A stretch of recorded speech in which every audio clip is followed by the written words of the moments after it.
Welcome back everybody to another brand new video. So I'm halfway through building an off-road buggy for my son. He's 14 and I want to start getting him used to clutch control and gears and stuff like that, ready for when he's older and he's driving. Now I'm doing this for under 500 quid. So it's a cheap buggy, but I don't want it to look cheap, you know? I don't want to drop it off and go, there you go, and it's just covered in rusty parts. Now, I'm not fitting any wheel arches to the front of this. I want all the mud to flick up at him. I mean, more mud equals more fun when you're a kid. But the problem is, all of the suspension is going to be seen. So that's a lot of rusty bits we got there. Rusty nuts and bolts, rusty suspension arms. Now, I have got a blast cabinet for the suspension arms and stuff like that. They're a harder steel, so I can just hit it with a blast and it will clean them up nice. But stuff like this, the nuts and bolts, and we've got the, I don't know what you call that, suspension cone that sits under the rubber suspension spring on this. It's all classic mini setup, this is. That's soft, and I think if I blast that, it's gonna, as the blast hits it, it's gonna dent it, and it's just gonna look rubbish. Now, I've seen, I don't know what they're called, I should have Googled it really, the shaky metal boxes, you know, where you shove stuff in and it shakes and it comes out looking like brand new.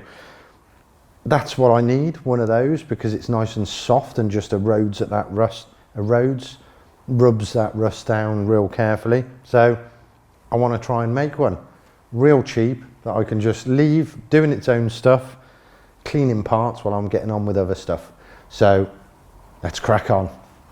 So first up, we need to find something that vibrates a lot, and it's not what you're thinking. I went down the local J-Mart. It's like an indoor market and they sell everything from sockets and welders to washing up liquid. And in the Home Depot department, got myself a fan. It's a Superior with a 3-year warranty on it. Don't think it'll be warranted after what I'm going to do with it.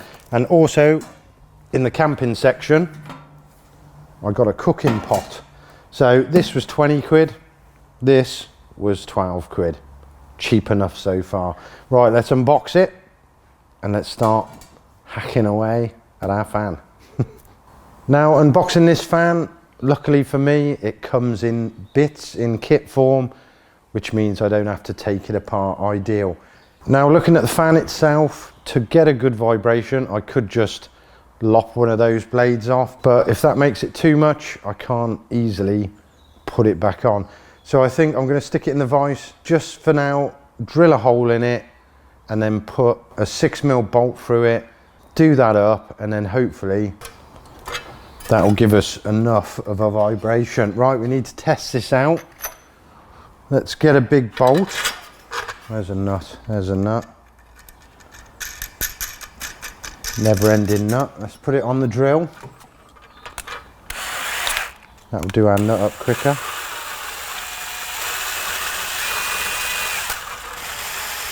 Don't know how sharp this blade is, but it's real cheap metal, so I expect it is sharp. Right, the moment of truth. Are we ready? Ah, hang on, let's give it the test. Whoa. Yeah, I think that'll do to start with. As I said, I don't want to overdo the vibration, like just cutting it off, because yeah. If it's not enough, we'll stick another one in and hopefully it won't come apart. Right, let's build our fan. Right, the moment of truth. Let's have a look.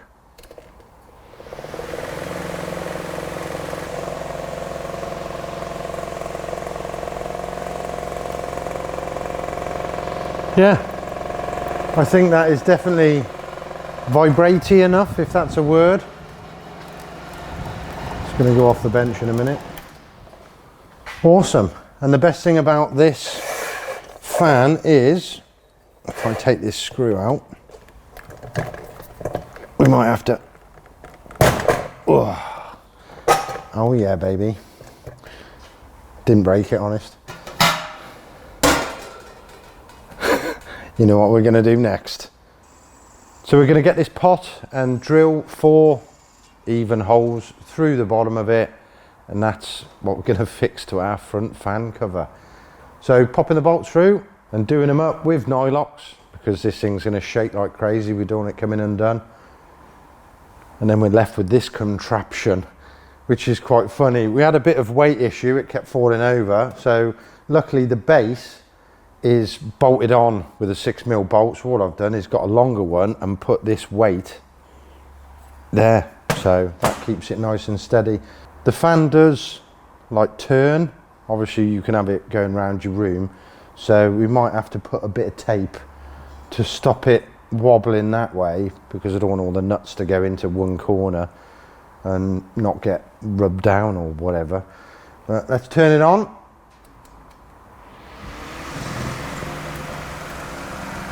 Yeah. Is it Vibratey enough? We shall see. Putting the lid on. Wow. That's annoying, isn't it? Imagine that going all day. I'll probably put like a bit of cable ties or one of them bungee cords through that, holding that down, because that would be mega annoying. Quite excited now. Right, next we got to get some grit out of our sandblaster. I'll probably put about, I don't know, 3 cupfuls worth in the bottom, just so it covers one bolt. And then we'll pick the dirtiest of our bolts, put it in, turn it on, and wait, and absolutely nothing's happening.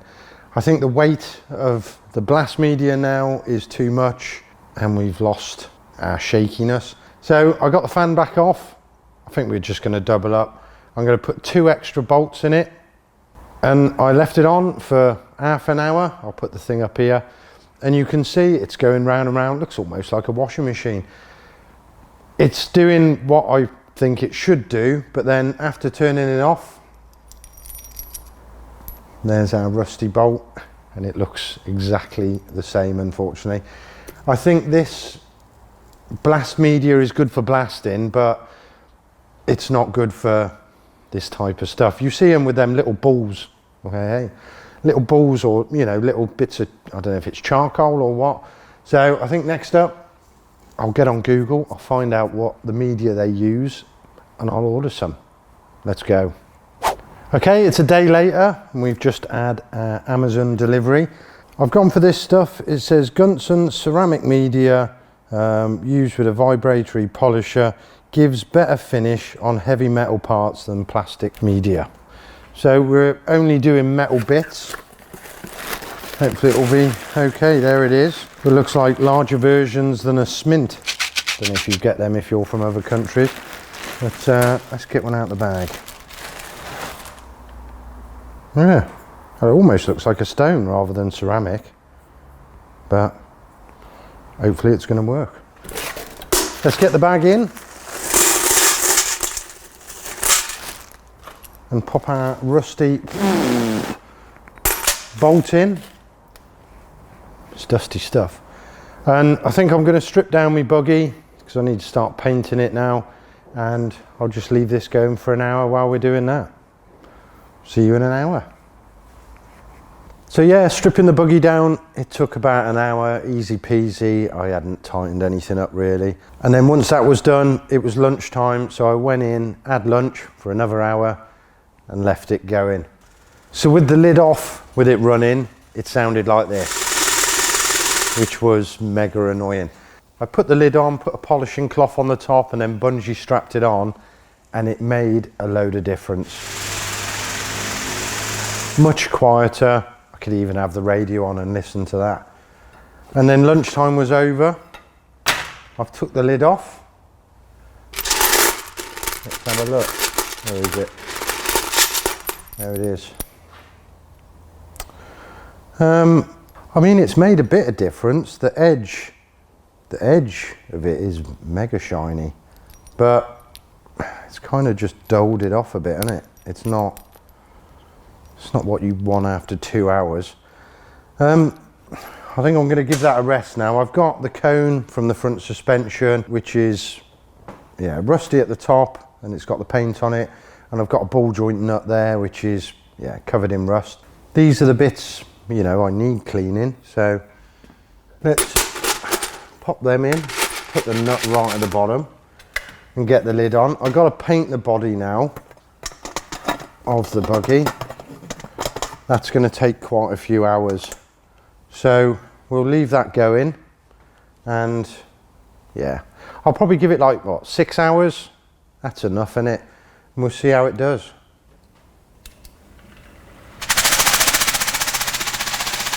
Let's leave it going. See you in a bit.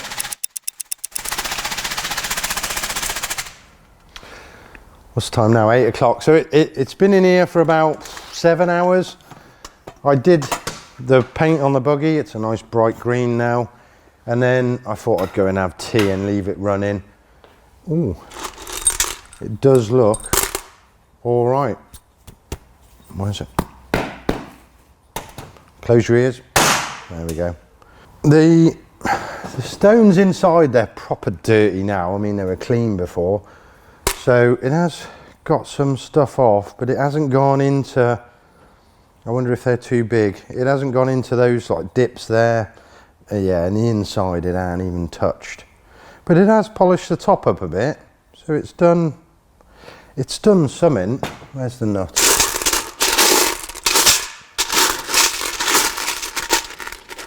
There it is. Yeah, that's much better. Have a look at that. But there is still rust on it. I mean, compared to what it was, it has worked, but for 7 hours, the electric cost. It was a good idea. I'm not faulting my idea, but these kind of tumblers, obviously you have to leave them for days to get it perfect, which is not what I want. I've got so many parts on this buggy. If I did it this way, it's going to take like, well, it'd be Christmas before they're done. So we're going to go back to the drawing board of, yeah, I need something to polish my nuts up a bit faster. Something that I can leave 30 minutes and it's done. And I've been doing other stuff and it's done it for me. So we'll come back to this, I think. And yeah, let's do another part. Let's try and make some contraption that is going to do the job. So it does work, just takes too long. It's not the machine for me. So yeah, come back for part 2 and yeah, we'll carry on. Hope you've enjoyed this video and I'll see you on the next one. Ta-da.